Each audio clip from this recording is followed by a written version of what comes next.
sa mga ulat ng entertainment media, naging simple ngunit makahulugan ang naging pagdiriwang ng kaarawan ni Santino Rosales sa ginanap sa Boracay. Kasama umano niya sa espesyal na okasyon nito ang kanyang ama na si Jericho Rosales.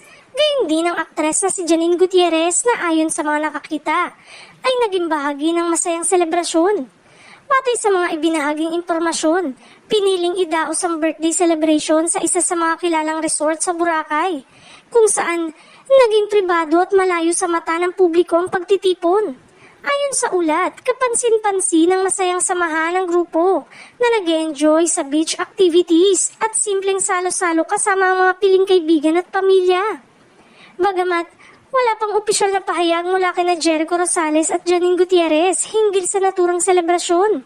Ilang netizen ang nagbahagi ng kanilang reaksyon sa social media matapos lumabas ang balita. Marami ang natuwa sa tila malapit at magaan na samahan ng mga kasama sa pagdiriwang, lalo na para kay Santino na umano'y masayang sinalubong ang isa na namang milestone sa kanyang buhay. Sa ngayon, nananatiling pribado ang karamihan sa detalye ng nasabing birthday celebration. Gayunpaman, ayon sa balita, malinaw na naging mahalaga ang okasyon para sa pamilya Rosales.